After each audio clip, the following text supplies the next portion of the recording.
ओम शांति। दूसरों का इंतजार न कर, खुद उदाहरण मूर्त बनिए। मानव जीवन एक एक कर्म जोड़कर बनता है। जिस प्रकार घर एक एक ईंट जोड़कर बनता है, जैसे हमारे सारे कर्म श्रेष्ठ हो, प्रेरणादायी हो, दुआओं से भरा हो, तो हमारा जीवन भी श्रेष्ठ और दुआओं से भरा जीवन बन जाता है। फिर लोग हमारे जीवन का उदाहरण दिया करते हैं।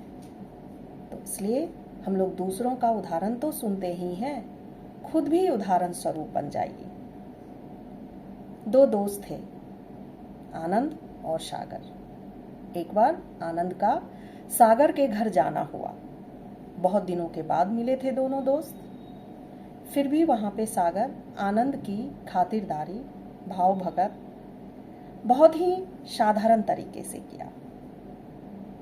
खाना पीना भी उनका साधारण तरीके से हुआ, बैठना उठना सभी साधारण तरीके से। आनंद को थोड़ा लगा कि मैं बहुत दिनों के बाद इनसे मिला हूँ, तो लगता है सागर को खुशी नहीं है क्या, इसलिए मेरा आओ भगत बहुत ही साधारण तरीके से किया है। तो आनंद वहां सिर्फ कुछ क्षण के लिए सोचा, लेकिन दुखी भी नहीं हुआ और गुस्सा भी नहीं हुआ।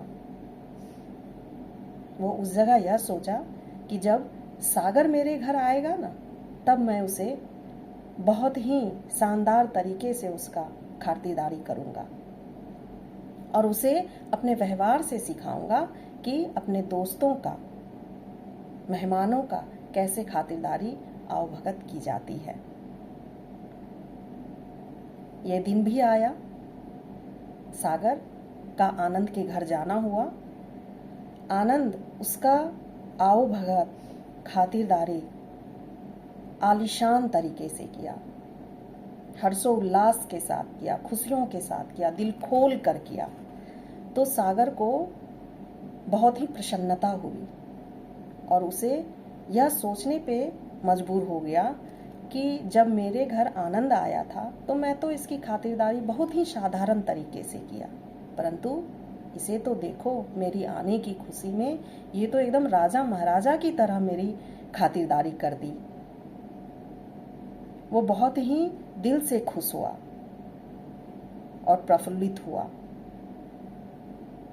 और उस दिन वो सोचा कि अब मेरे घर भी कोई भी आएंगे, आनंद या कोई मेहमान ही, तो मैं उसका खातिरदारी आवभगत बहुत ही शानदार तरीके से करूंगा, क्योंकि मेहमान भगवान होते हैं। तो ये तो एक जीवन का उदाहरण है, परंतु हम जीवन में मेहमानों के साथ या दोस्तों के साथ क्या, हर किसी के साथ बहुत ही अच्छा व्यवहार करें, श्रेष्ठ कर्म करें, दुआओं से भरा कर्म करें, तो हमारा जीवन भी उदाहरण मूर्त बन जाएगा। इसलिए अपने जीवन में गुणमूर्त बनने के लिए, उदाहरण मूर्त बनने के लिए श्रेष्ठ कर्म कीजिए, अच्छे कर्म कीजिए, तो जीवन में लोग आपके उदाहरण देंगे। ओम शांति।